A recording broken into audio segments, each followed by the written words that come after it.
Finding Godzilla and Kaiju-sized buildings that scale with your action figures should not be this hard. Luckily, in this video, I'm going to go over all the different ones that I know of and all the different price ranges. And of course, do a little bit of toy photography as well. So, if you're a Godzilla fan, you collect Godzilla action figures, it's only natural you're gonna probably want a couple of buildings to go with your figures. As a diorama, if you like to do toy photography, it's almost like kind of a no-brainer. So the question is, well, where do you get them? Where do you get buildings that match? How do I search for that? Is it expensive, this and that? So what I did is I bought a bunch of buildings from 3 different places to see which is the best, to see what they're best for, and don't worry, I have everything linked in the video description. So what do you say we check out some of these buildings and see which ones are the best for you to get for your Godzilla needs? By the way, I just did a whole shooting and reviewing video on this new Hiya Toys Godzilla right here, and I've also got a bunch more Godzilla related content coming up in the future with all this other stuff, so I definitely recommend subscribing if you're a fan of Godzilla. Please do. You won't regret it, I promise. So I have purchased 3 different brands of buildings right here. So this first one on the left here is from Eyepop Designs, and this is actually a brand that I have been in the know of, at least for many years, just being in the toy photography community. I've seen them used many times. The legendary Plastic Action, he uses those, and also Figure Mania Show, who is like the GOAT of kaiju photography, he uses these as well. And so this is from a brand that I actually just discovered from searching called Kaiju Designs on eBay, and they've got a pretty decent sized store of different buildings as well. Also, this right here, which is a very cheap Amazon building, and you can find a bunch of these. This was actually $3.99 for this, and I bought a bunch of these, and they're really not so bad. So let's take a look at each order that I made and how much it cost for each one. So this right here is the order that I made from Kaiju Designs on eBay, and I'll have this linked in the description, of course, along with everything else I've got in the video, linked in the video description. So definitely head down there. And if you know of any other places too that I am not mentioning here, or any other places to get kaiju building, diorama stuff, please let me know in the comments. I would love to know, and you'll probably help out some others too. I actually got 2 different things here. So this bundle of 4 different buildings right here, 1, 2, 3, 4, this was $65. And then just this building right here, on this side, this was $20. So it was about $80 or so in the end for this whole bundle, which it seems pricey to me, but then again, I don't know a whole lot about 3D printing. I also don't know a whole lot about buildings, so this seems like a pretty average price for this kind of thing. And it's got 3 taller buildings and then 2 shorter ones, and they look pretty good. They're clearly 3D printed. Also have some more potential if you wanted to paint them a little more too, so those are pretty cool. And this is from Kaiju Designs on eBay. So these 2 pretty big buildings, by the way, are from Eyepop Designs right here. And these guys I've known for a while, and they've got, I think, quite the reputation. I guess they make good stuff for sure. These 2 buildings were both $30 each, and they are actually LED lights. So you've got little lights in here. They came with batteries. Twist them, turn them on. And there we go. They don't make a huge difference. It's also very bright with my lighting right now. I'll show you how it looks more in the dark. They look really nice. They're huge, they're really good. I'm very happy with how they look. I do wish the LEDs were a little bit brighter, to be honest, but one thing that I can do is I have like a bunch of, little LEDs with Lume Cube.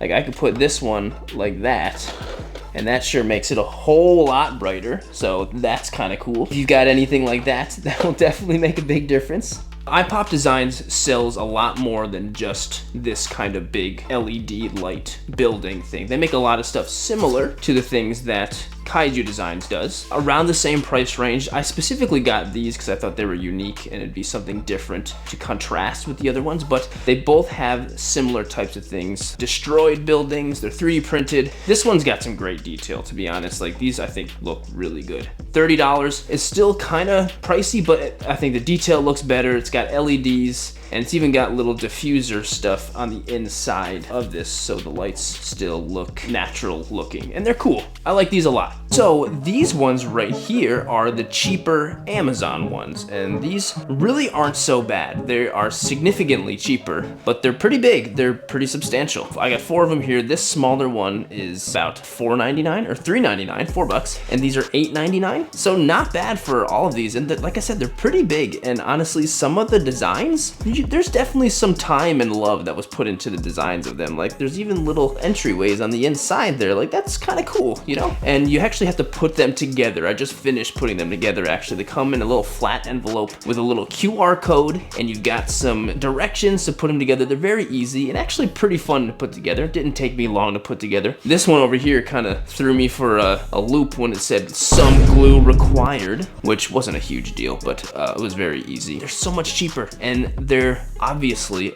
much less detailed. The gray is pretty boring, not gonna lie. The detail is kind of there on some parts, but some parts are very flat and bland. So, I mean, they definitely have some opportunity to be painted for sure if you wanted to paint these. But one of the things that I think is cool about them is that you can probably pop them off and lighten them up a little bit if you were careful enough. So these little things I've got right here are actually tiny little LED balls. I've used these in other toy photography related things before, but essentially if you kind of pull this tab, you've now got a tiny little light up LED thing, just like that. And that's kind of cool. They're very cheap on Amazon. Also, I'll have it linked in the description if you're interested in these. Essentially, you could probably pop off some of the pieces of these and put these inside to maybe make them light up a little bit. So I'm gonna give that a shot, see if it's possible with these. Okay, maybe that doesn't make that big of a difference, but I mean, maybe a tiny little bit. There's gotta be some other tiny little light that would work. Here we go. That kind of looks like a little bit. I mean, that's my Lume Cube Panel Pro. Any LED panel. I suppose you could just put one behind, and that looks kind of cool, actually, not gonna lie. All right, that's something. There we go. And then this one right here, I don't know why none of the other ones do, but this one has holes in the bottom. So I wonder if I take my little smaller LED panel, my Lume Cube Panel Mini, put that underneath. I mean, that does a little bit, mostly just for the bottom layer, but it does something. Oh well. I also really want to make sure I give a shout out to these right here. These are these super cheap Christmas things I found at Target a couple years ago. And yeah, these look a little bit goofy and they look cartoonish and they're obviously Christmassy, but they worked really well in the photos I did that one time in the winter. And it's kind of like a play on Godzilla versus Christmas Village kind of shot, but it was great and it was a lot of fun. And these worked so well and they actually scaled quite nicely too. But in general, always keep an eye out during Christmas time. Walmart, Target, wherever, you never know, you could find little Christmas Village things like this that actually work. So keep an eye out for that. And these were cheap. They were like $5 for a ton of these. So keep an eye out for those. Okay, well, which buildings are the best? A good combination of them all seems like the best, but you've definitely got options, which is cool. You've got higher quality for a bit more money. You've got a little bit in between with these. You know, you can get bundles of them. Or you've got the cheapo Amazon ones that are good, but not as nice, but they're cheaper. They've got some options. And honestly, I want to know more about where else to find them. So yeah, if you know of any more, let me know in the comments, because I feel like there's so many more options out there. Okay, let's do a little bit of shooting with these. Let's do a little bit of how to do it outside, if you want to do it outside, or do it inside. Outside might be better, who knows, if you don't have lots of lights and stuff like this, because, you know, there's plenty of free light outside, you know, the sun. Or inside, you've got some options too. So first, let's do a good inside setup, and then we'll do a good outside setup. Okay, so check it out. This is what I've got going on here. Look at this beautiful background I've got. This is actually a poster board that I found at Michael's. I went there looking to find like some blue or some white and stuff, but I was not expecting to find a beautiful blue sky, so that's kind of awesome. Got a bunch of great stuff. So this blue one with the clouds has also a white background, which will be very helpful. I also found just a plain black one, which will be very helpful. And I also just found a normal poster board, which is gray on one side and white on the other, which can be very helpful for any kind of background. Working quite nicely for this. This is just like a gray cardstock I also found at Michael's. I feel like there's a bunch of great stuff you could use for a floor. like maybe some type of textured cardstock that you could find at Michael's. And this was all really cheap. It was like $15 for all of this stuff. I recommend just going to the craft store and looking. I've got everything all set up here, and yeah, like I said, I've got a bunch of lights. So this might end up being a little bit easier to do outside if you don't have all of these lights, but they're all made by Lume-Cube. I've got all of that linked in the video description if you're interested, but check it out. Kind of looks like it's a little bit of a sunset. If you look over towards the right side of the photo, you got a bunch of orange sky coming from that way, which looks, I think, actually really cool. The way I accomplished that was I took one of my lights and put it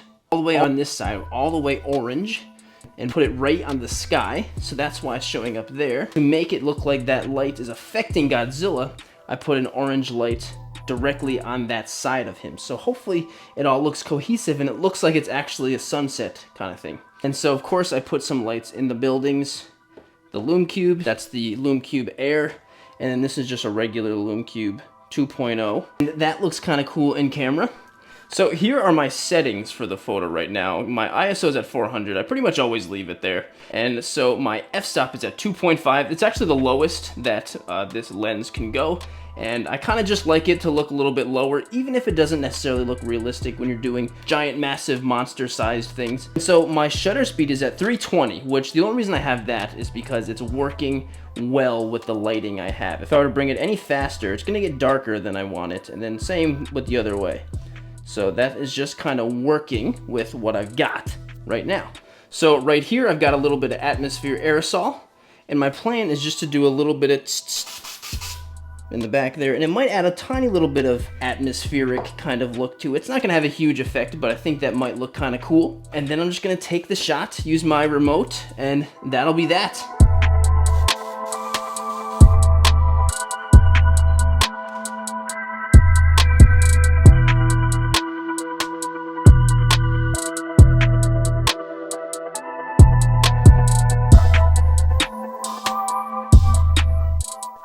This one isn't going to require much editing, so I'm not going to have the editing time lapse for this, but I think that's pretty much it for this. I'm going to change a couple things and try to do more of a nighttime shot now. Okay, I have adjusted my setup over here, and it looks kind of cool, I'm not going to lie. So I turned off my big light, but I kept this one on, but it's not facing downwards. It's facing kind of up, just so I can get a little bit of rim lighting on the top of Godzilla right up here, as you can see that. And that I think looks really good. It looks better in actual camera than through my camera into this camera. I've got both of the lights on inside the building still, just like that. And I put one of my smaller LEDs on the bottom like that. And it actually works great putting it in between this. So that looks kind of cool in the front there, and also helps light Godzilla from the bottom. And I've got a blue light and a red light over here, which is really adding some city kind of ambiance and that kind of thing. And I did put the one LED behind my Lume-Cube Panel Pro behind this one like I did earlier in the video, and it looks kind of cool. It looks like a very nightlife kind of Godzilla shot, and he's just kind of chilling right now, walking through. He hasn't destroyed anything, he's not yelling. And I also did switch the backgrounds to just this gray one, and so far there's no glare or anything on there, which is quite nice, which is most of the reason also why I have all my lights facing this way, because if I do, there'd be some crazy glare and that would not look good. I'm gonna spray a little more atmosphere aerosol and then take the shot just like before. My settings are exactly the same.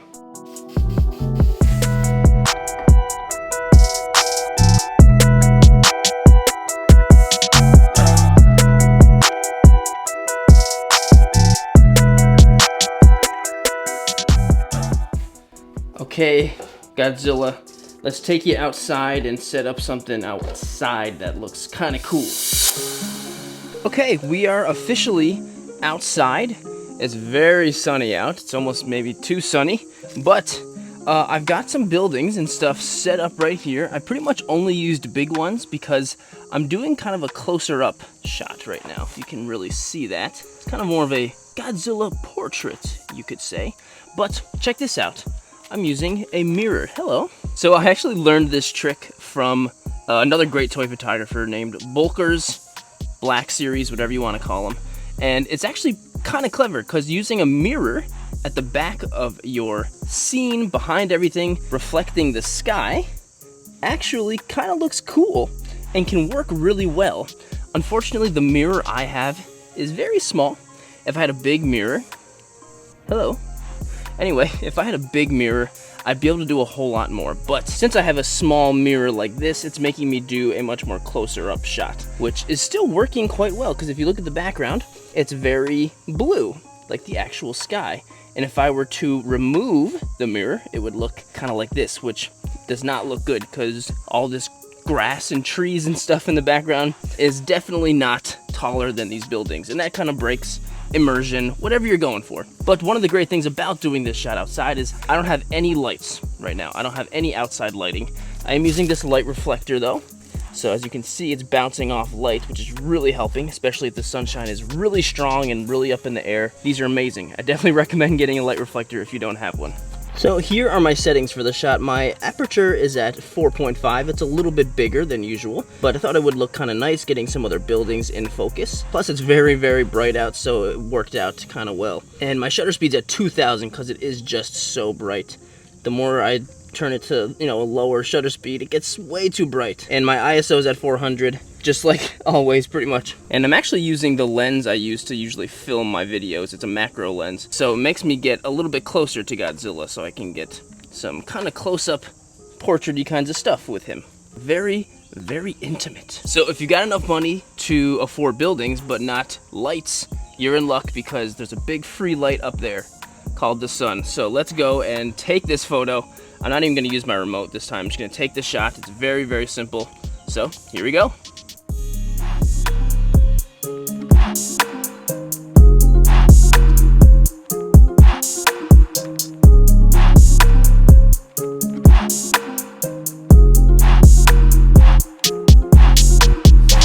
Okay, so now it's a little bit darker out. It's not so bright anymore. I've got all my lights back again with a pretty similar setup actually to the one I had inside, and it's looking pretty cool. I really want to see how it'll look if I use some fireworks in the end. Like a big explosion in the background. I think it's gonna look awesome. I've also got my black poster board in the back there too, because I don't want any of that. Without it, that black poster board, it doesn't look so good. You can actually see some of the sky back there, so I'll have to remove that. Probably do a little bit of holding one light like this too, so I can at least get some rim lighting on the top of Godzilla like that. Like that makes a huge difference, doesn't that? And so if you want to know any more about how I layer in lighting with fireworks and stuff like that, make sure to check out some of the firework tutorials. I've got all the info I've got right there. It's on the channel right now. My settings are exactly the same except for the only thing I've changed is my shutter speed, which is now at 800. So I can capture fast moving fireworks, faster fireworks, faster shutter speed. I'm also gonna give this whole area a little bit of a spritz of water to get a little bit of hopefully some reflective surfaces, especially on Godzilla right here. That might look pretty cool. I'm gonna set up my firework, and then I'm going to use my remote just like this, take a bunch of photos, take the shot. Hopefully it comes out cool. This time I'll definitely do the time lapse of the editing for sure. All right, let's go and do this.